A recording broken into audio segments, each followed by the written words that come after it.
ओम शांति। 21 फरवरी 2024।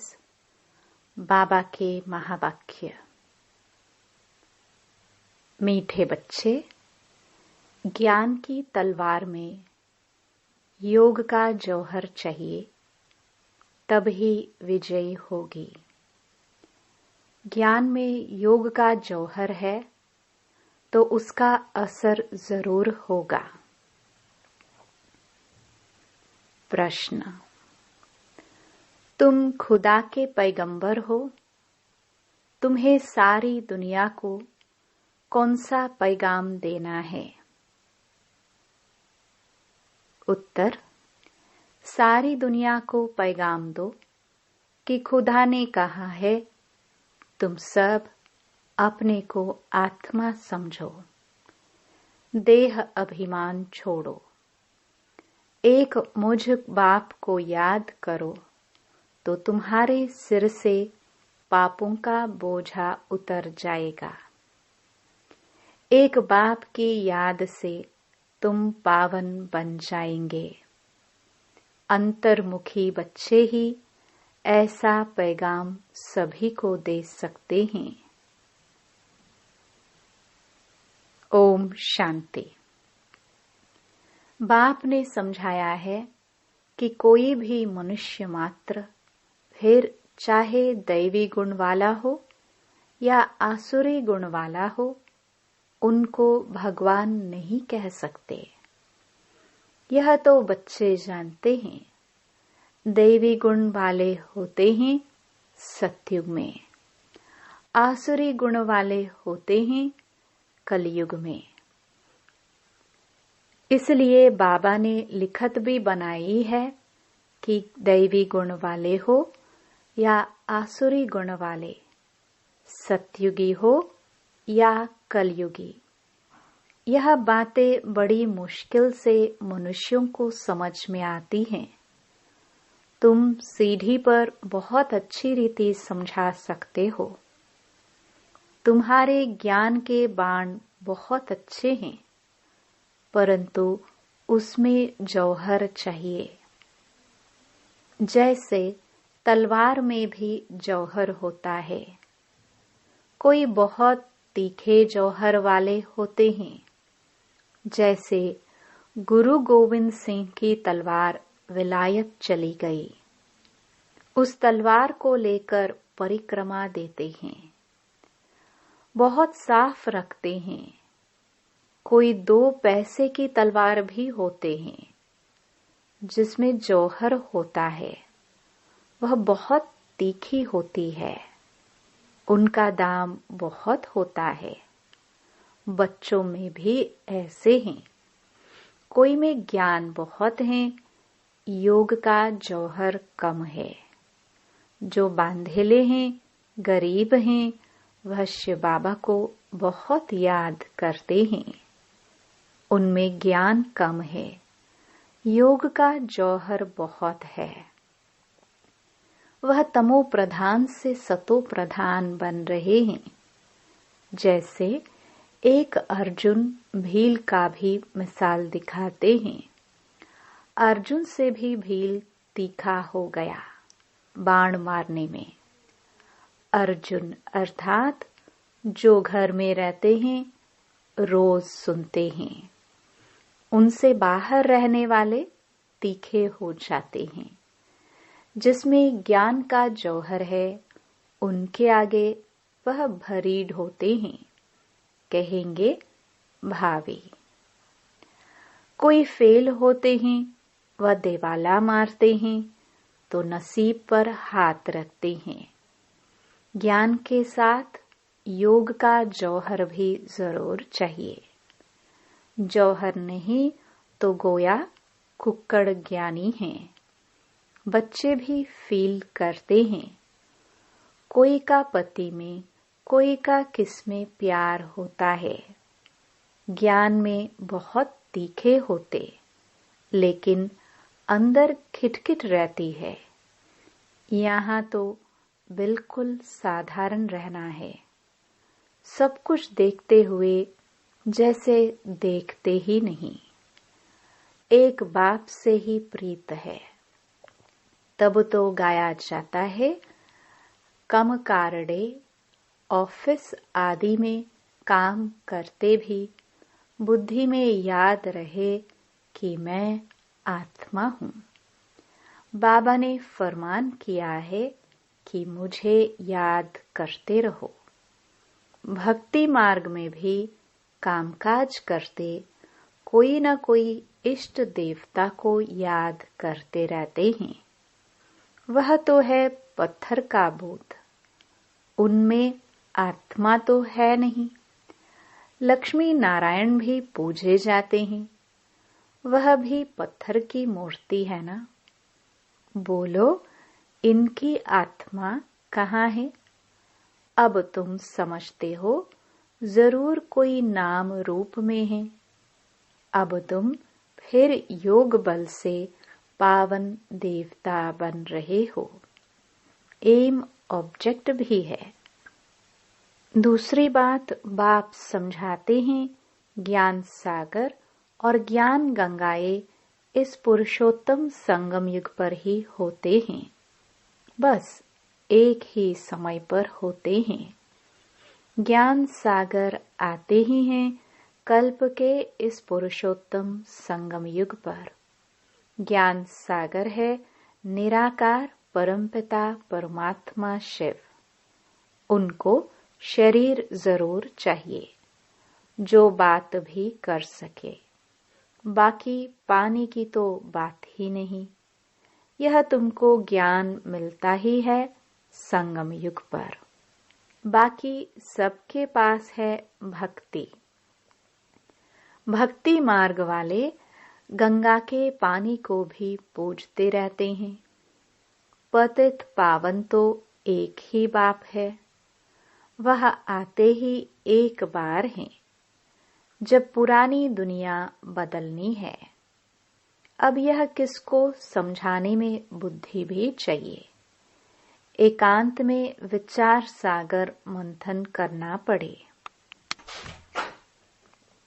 क्या लिखे जो मनुष्य समझ जाए कि ज्ञान सागर परमपिता परमात्मा एक शिव ही हैं।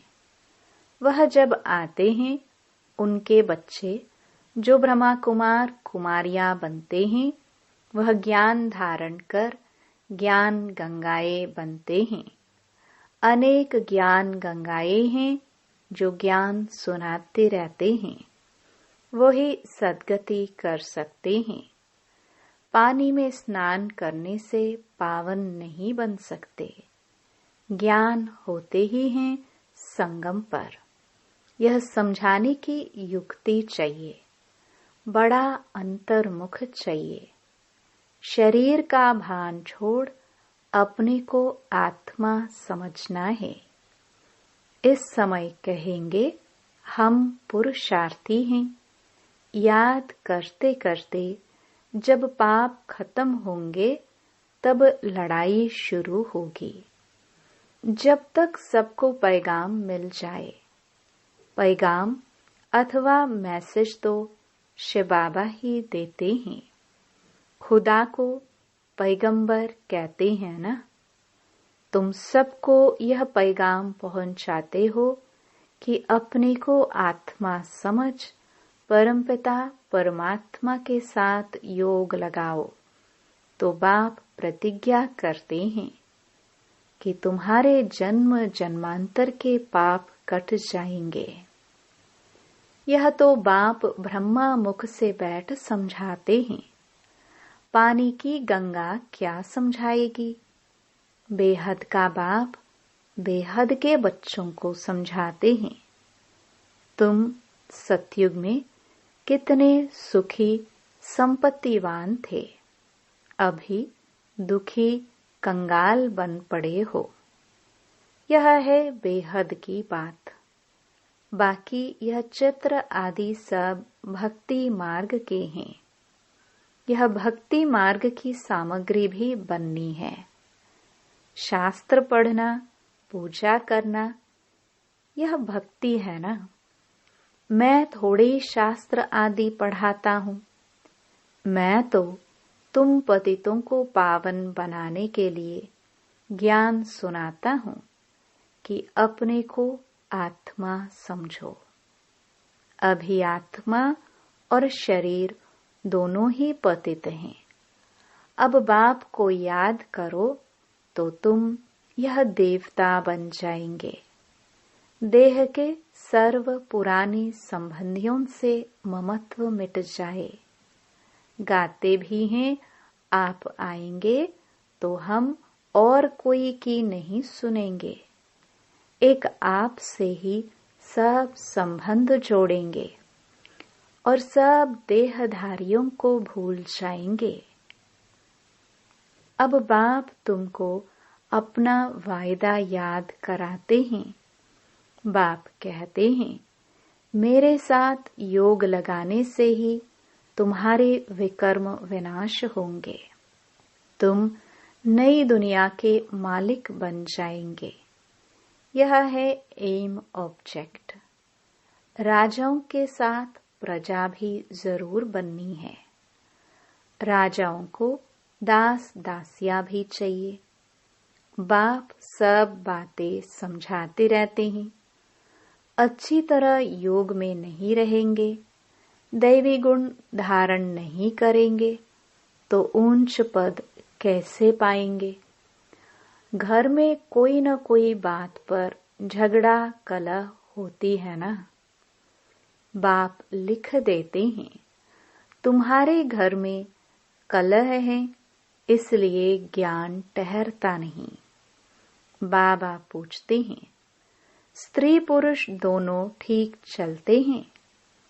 चलन बड़ी अच्छी चाहिए, क्रोध का अंश भी न रहे। अब तो दुनिया में कितना हंगामा और अशांति है।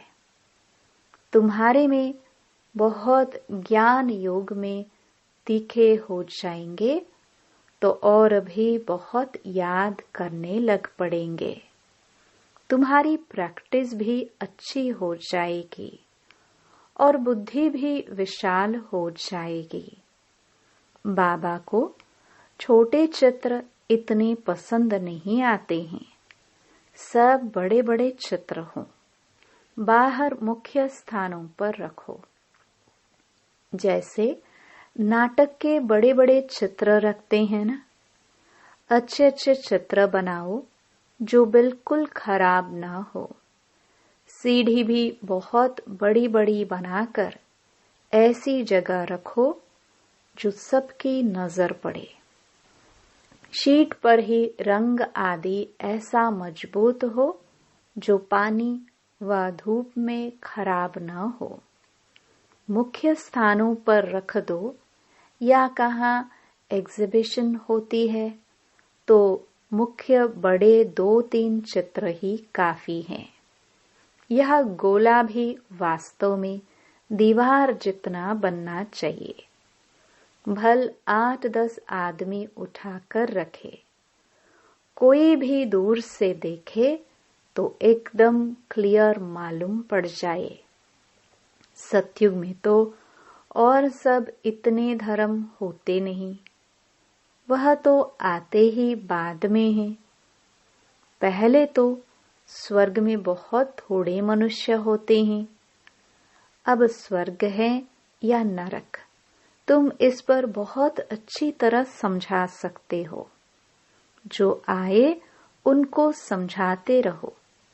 बड़े बड़े चित्र हो, कैसे पांडवों के बड़े बड़े भूत बनाते हैं।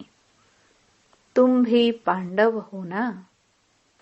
शिव बाबा तो संगम पर पढ़ाते हैं। वह श्री कृष्ण है, सतयुग का फर्स्ट प्रिंस। तुम समझाते समझाते अपनी राजाई स्थापन कर लेते हो। कोई पढ़ते पढ़ते छोड़ देते हैं। स्कूल में भी कोई नहीं पढ़ सकते हैं तो पढ़ाई छोड़ देते हैं। यहाँ भी बहुत हैं जिन्होंने पढ़ाई को छोड़ दिया है, फिर वह स्वर्ग में नहीं आएंगे क्या? मैं विश्व का मालिक, मेरे से कोई 2 अक्षर भी सुने तो भी स्वर्ग में जरूर आएंगे। आगे चलकर ढेर सुनेंगे। यह सारी राजधानी स्थापन होती है कल्प पहले मिसल।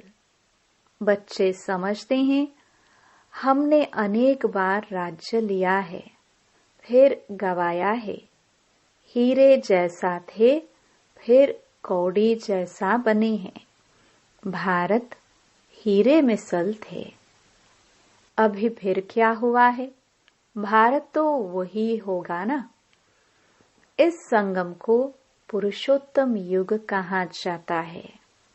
उत्तम से उत्तम पुरुष भी हैं, बाकी सब हैं कनिष्ठ। जो पूज्य थे वही फिर पुजारी बने हैं। 84 जन्म लेते हैं।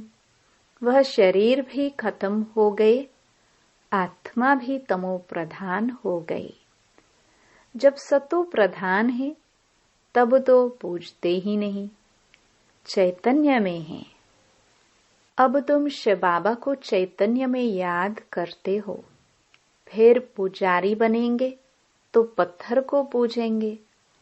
अब बाबा चैतन्य है ना, फिर उनकी ही पत्थर की मूर्ति बनाकर पूजते रहते हैं। रावण राज्य में भक्ति शुरू होती है। आत्माएं वही हैं, भिन्न भिन्न शरीर धारण करती आई हैं। नीचे गिरने से ही भक्ति शुरू होती है। बाबा फिर आकर ज्ञान देते हैं तो दिन शुरू हो जाता है। ब्राह्मण सो देवता बन जाते हैं। अब तो देवता नहीं कहेंगे।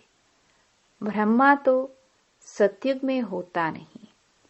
यहाँ ब्रह्मा तपस्या कर रहे हैं, मनुष्य है ना। शिव बाबा को शिव ही कहा जाता है। इनमें है तो भी शिव बाबा कहेंगे। दूसरा कोई नाम नहीं रखा जाता है। इनमें शिव बाबा आते हैं। वह ज्ञान का सागर है। इस ब्रह्मा तन द्वारा ज्ञान देते हैं, तो चित्र आदि भी बड़ी समझ से बनाने हैं। इसमें लिखत ही काम में आती है। पतित पावन पानी का सागर या पानी की नदियां हैं। वह ज्ञान सागर और उनसे निकली हुई ज्ञान गंगाएं ब्रह्मा कुमार कुमारियां हैं। इनको ही बाप ज्ञान देते हैं। ब्रह्मा द्वारा जो ब्राह्मण बनते हैं वही फिर देवता बनते हैं। विराट रूप का चित्र भी बहुत बड़ा दिखाना है। यह है मुख्य चित्र। बाप समझाते हैं, मीठे बच्चे, तुम्हें अपनी सिविल बुद्धि बनानी है। जब बाबा देखते हैं कि इनकी क्रिमिनल आई है तो समझ जाते हैं यह चल नहीं सकेंगे। तुम्हारी आत्मा अब त्रिकालदर्शी बनती है। यह कोई विरला समझते हैं। बहुत बुद्धू हैं। बाप को फारकती दे देते हैं। यह तो बच्चे समझते हैं कि राजधानी स्थापन हो रही है, उसमें सब चाहिए। पिछाड़ी में सब साक्षात्कार होंगे। फर्स्ट क्लास दास दासियां भी बनेंगी। फर्स्ट क्लास दासी कृष्ण की पालना करेगी। बर्तन साफ करने वाली, खाना खिलाने वाली, सफाई करने वाली सब होंगी। यहाँ से ही निकलेंगी। फर्स्ट नंबर वाली जरूर अच्छा पद पाएगी।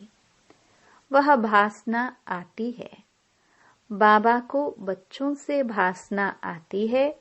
यह बहुत अच्छी मुरली चलाते हैं, परंतु योग कम है। कोई स्त्री पुरुष से भी तीखी हो जाती है। एक ज्ञान में है, कहते हैं बाबा दूसरा पहिया ठीक नहीं है, एक दो को सावधान करना है। प्रवृत्ति मार्ग है ना। जोड़ी एक जैसी चाहिए, आप समान बनाना है। पिछाड़ी में तुम दुनिया को ही भूल जाएंगे। समझते हो ना कि हम हंस हैं, यह बगुला है, किसमें कोई अवगुण, किसमें कोई। चटा भेटी भी चलती है, मेहनत बहुत है भी बहुत सहज। सेकंड में जीवन मुक्ति। बिगर कौड़ी खर्च ऊंच से ऊंच पद पा सकते हैं।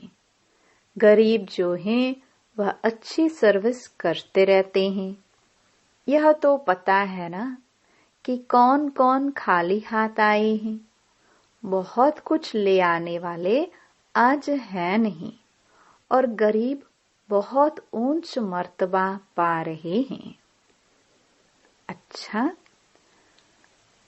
मीठे मीठे सिखिलदे बच्चों प्रति माता पिता बाप दादा का याद प्यार और गुड मॉर्निंग। रूहानी बाप के रूहानी बच्चों को नमस्ते। धारणा के लिए मुख्य सार। पहला,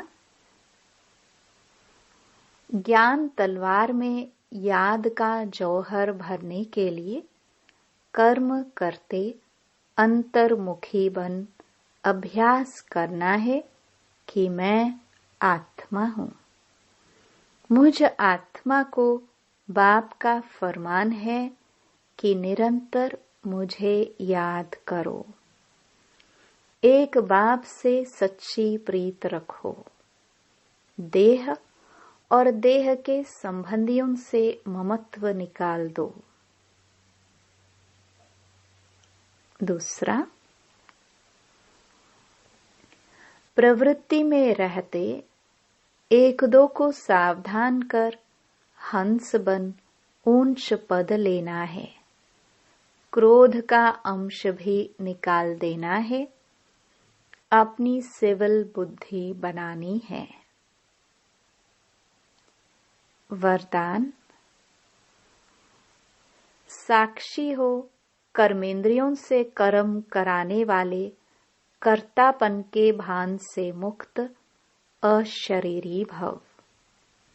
जब चाहो शरीर में आओ और जब चाहो अशरीरी बन जाओ। कोई कर्म करना है तो कर्मेंद्रियों का आधार लो, लेकिन आधार लेने वाली मैं आत्मा हूँ। यह नहीं भूले, करने वाली नहीं हूँ, कराने वाली हूँ। जैसे दूसरों से काम कराते हो तो उसी समय अपने को अलग समझते हो। वैसे साक्षी हो कर्मेंद्रियों से कर्म कराओ तो कर्तापन के भान से मुक्त अशरीरी बन जाएंगे। कर्म के बीच बीच में 1-2 मिनट भी अशरीरी होने का अभ्यास करो तो लास्ट समय में बहुत मदद मिलेगी। स्लोगन, विश्व राजन बनना है तो विश्व को सकाश देने वाले बनो। ओम शांति।